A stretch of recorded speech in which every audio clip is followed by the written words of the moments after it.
Labadiena visiems. Pirmiausia, labai norėčiau padėkoti šios konferencijos organizatoriams, kad mane pakvietėte į tokį garbingą renginį. Nesimato manęs, aš galiu išeiti į šoną. Galbūt šitą taip. Kadangi jūs visi labai gražiai kalbate, šiandien pasirinkau tokį netradicinį man būdą, tiesiog paskaityti. Nes kartais mūsų išsakyti žodžiai virsta tokiom bjauriom antraštėm. Todėl aš kalbėsiu labai, tiksliau paskaitysiu savo pranešimą labai tiksliai. Žodžio laisvė daugeliui kartų buvo tiesiog nepasiekiama svajonė. Ir aš tuo laikotarpiu gyvenau. Interneto epochoje, kai savo mintis akimirksniu galime perduoti milijonams žmonių, atrodo, kad tokia svajonė tapo realybė. Ir žodžio laisvė triumfuoja. Bet ar tikrai? Manau, kad esame kryžkelėje, kai už tokią laisvę reikia susimokėti asmeninę atsakomybę.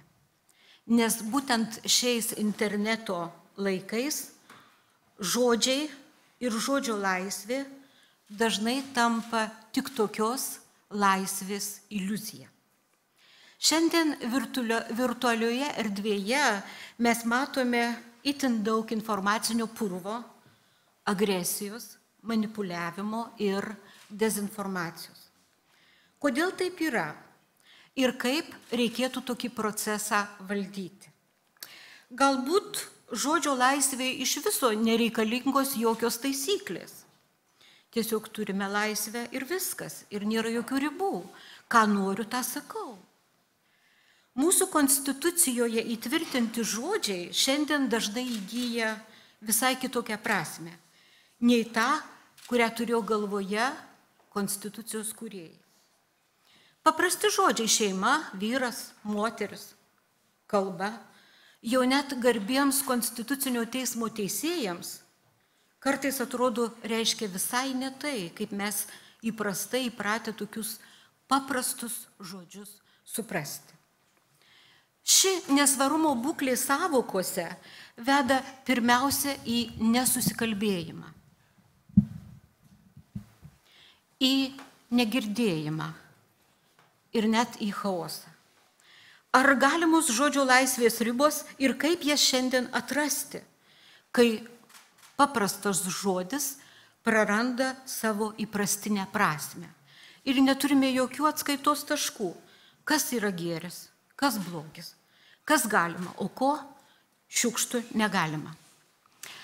Mes teisininkai puikiai žinome taisyklę, kurią savo ilgametėje praktikoje Europos žmogaus teisių teismas senai suformulavo. Tai yra, kokiu būdu ir kada galima riboti žodžio laisvę demokratinėje visuomenėje. Tai yra taip vadinamas 3 sąlygų testas. Pagal šį testą tik tai vienu atveju, kai vienu metu yra visos 3 būtinos sąlygos, galima pateisinti valstybės pritaikytas sankcijas už piktnaudžiavimą žodžio laisvę. Trumpai jas priminsiu. Pirmoji sąlyga būtinoji yra, kad demokratinė valstybė turi aiškiai ir nedviprasmiškai aukščiausios galios teisės akte, tai yra įstatyme, suformuluoti elgesio taisyklę. Kas yra draudžiama viešai kalbėti? Tarkim, mūsų baudžiamajame kodekse yra toksai 170 straipsnis, kuriame labai aiškiai yra pasakyta, kad tas, kas viešai tyčiojosi, niekino, skatino neapykantą ir kurstė diskriminuoti žmonių grupę arba atskirą žmogų dėl jo amžiaus, lyties, seksualinės orientacijos ar kitų dalykų, įskaitant tikėjimą, įskaitant pažiūras, įsitikinimus, yra baudžiamas kriminalinė bausme iki laisvės atėmimo iki 2 metų. Šiandien atrodo, kad šis straipsnis taikomas tik vienu atveju, kai yra niekinami seksualinių mažumų atstovai.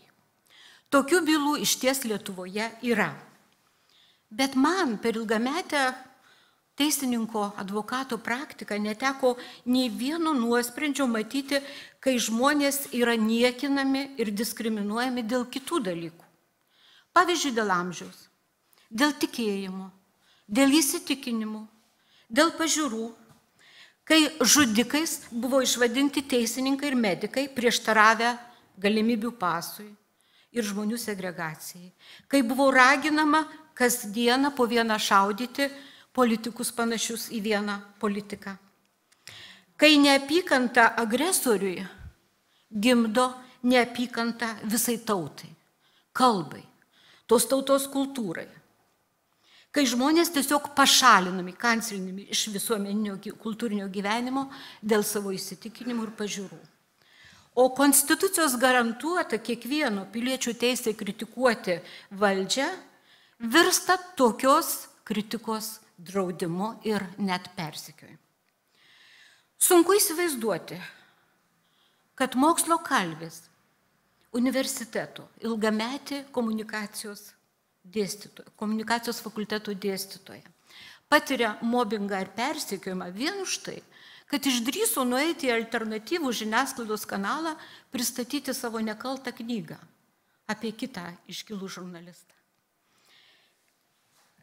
Antroji būtina, taip vadinama, 3 sąlygų testų sąlyga.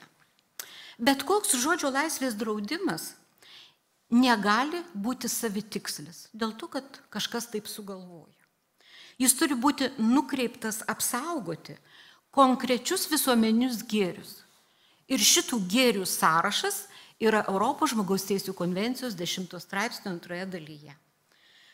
Aš tuos gėrius pakartosiu.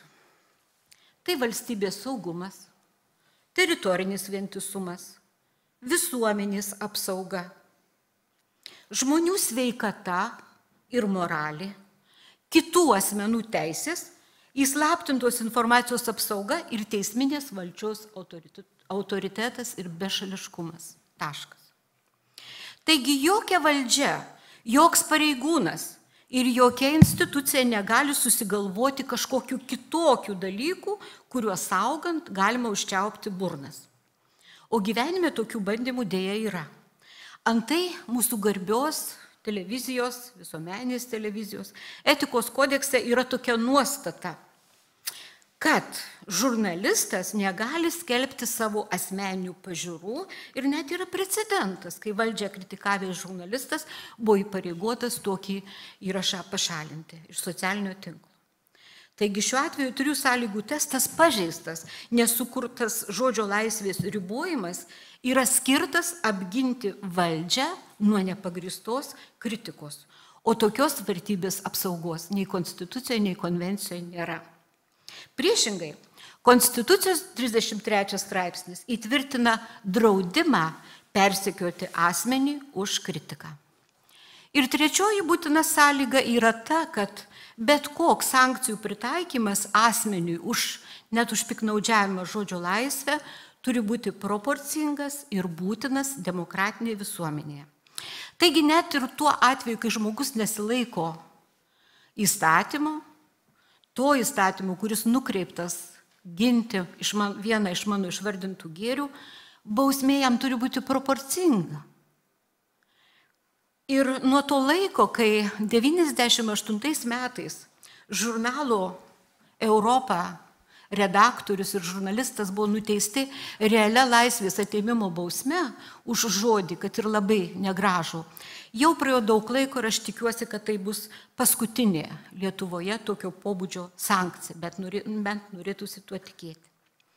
Mes ilgai svaiginome žodžio laisvę ir šventai tikėjome, kad spauda yra tas visagalis tiesos ir gėrio šauklys, kuris mums padės nugalėti valdžios korupciją, savivalę, apgint žmogų. Mes tikėjome, kad spauda auklės, švies, visada bus gėrio ir tiesos pusėje.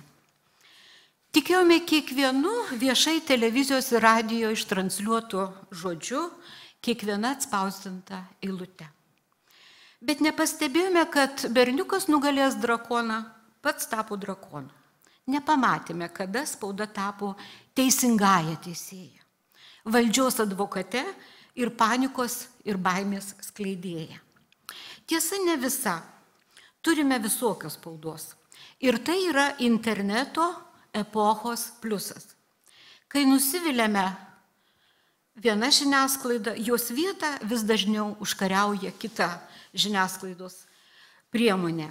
Vis dažniau taip vadinama pilietinė arba socialinė arba netradicinė žiniasklaida užima tą vietą, kurios netenka tradicinė spauda.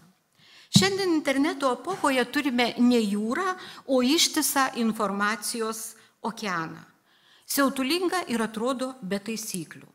Turime nesuskaičiuojamą kiekį vieno žmogaus televizijų, kur transliuojama tiesiog televizija iš miegamojo arba iš dar kažkur. Todėl kiekvieno iš mūsų atsparumas dezinformacijai ir informaciniam purvui bei manipuliavimui tampa pirmaeilių dalykų ir asmeninės atsakomybės klausimų. Neseniai ES buvo priimtas taip vadinamas skaitmeninių paslaugų aktas. Šitas aktas numato faktų tikrintojų arba taip vadinamų fact-checkerių institutą. O taip pat numato plačias galimybės moderuoti, blokuoti viešai skleidžiamą netinkamą turinį.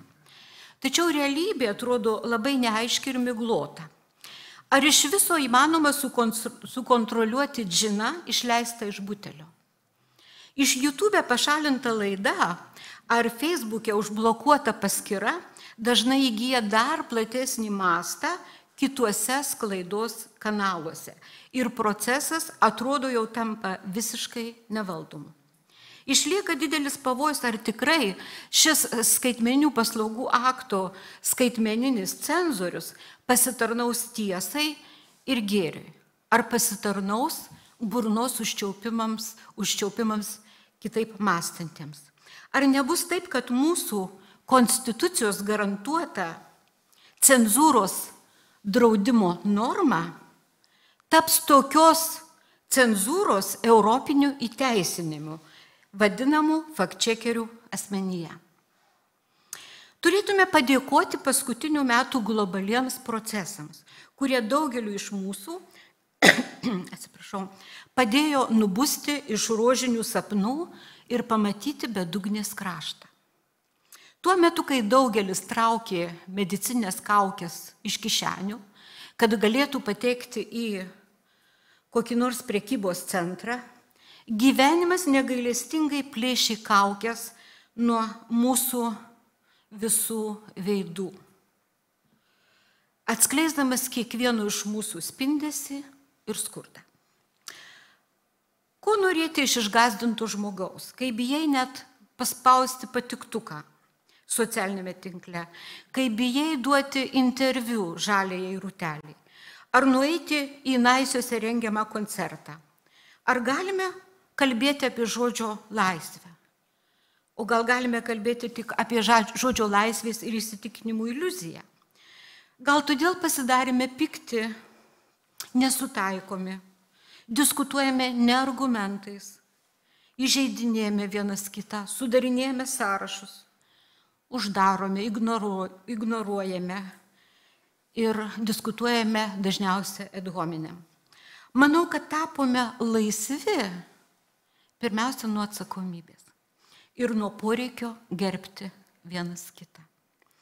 2015 metais buvau viena iš tų, kurie pritarė įžeidimo dekriminalizavimui.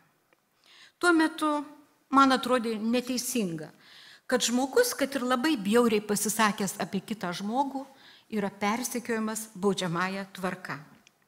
Todėl Seime Teisės ir teisėtvarkos komitete susitarėme, kad bus panaikintas baudžiamojo kodekso straipsnis, numatantis atsakomybę už įžeidimą, tačiau bus sutvarkyta, tai yra numatyta administracinė ir civilinė atsakomybė už žmogaus žeminimą.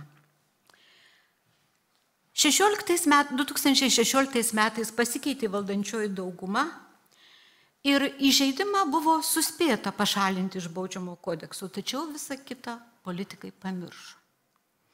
Taigi pamiršome, kad žmogiškasis orumas yra visų kitų teisių ir laisvių pagrindas, fundamentas. Todėl šiandien viešas tyčiojimasis iš žmogaus, įžeidinėjimas vienas kito tiesiog klesti. Šioje srityje ne tik teismai, bet ir žurnalistų savireguliavimo institucijos dėja yra visiškai bejėgiai. Šiandien žymus savo žinomumu asmuo, norėdamas pareklamuoti kuriamą naują televizijos laidą, leidžia savo lietuviškosios žurnalistikos veteraną išvadinti bjauriausiais žodžiais, kurių aš negaliu čia jums viešai pakartoti. O išsityčiojimas iš mūsų aukščiausios institucijos Seimo vertas tik 25 eurų. Šiandien galima su smulkiausiomis detalėmis atkartoti viešai pirmajame laikraščio ar naujienų portalo puslapyje bet kokias žmogaus asmeninės tragedijos detalės. Ir prisidengiant viešuoju interesu mėgautis žmonių smalsumu, tokia pirmojo puslapio istorija, nepaisant to, kad tokios istorijos veikėjas, neatlaikęs viešumo, nusprendžia atsisveikinti su gyvenimu. Kaip jaučiasi žurnalistas po tokios kabutėse tarnystės viešajam interesui? Neįtikėtina, tačiau per savo ilgametę advokatų praktiką žodžio laisvės bylose man dėja teko ne vieną kartą susidurti su situacija, kai žmogus už nuogą viešumą susimoka gyvybę. Šiandien visuotinės laisvės nuo atsakomybės epochoje žodžio laisvę bandome sutalpinti atgal į džino butelį ir jai suteikti tokią formą, kuri mums yra patogi. Neturėdami moralinių ir dvasinių atskaitos taškų sparčiai judame link žodžio laisvės iliuzijos. Laisvės nuo bet kokios atsakomybės, o taikydami įstatymą ad hoc, priklausomai nuo to, kam taikom, kuriame dvigubų standartų sistemą ir teisingumo iliuziją. Belieka tikėti, kad pagrindinis fact-checkeris ir pagrindinis cenzorius esame patys, mes patys. Turime ginti ir saugoti žodžio laisvę.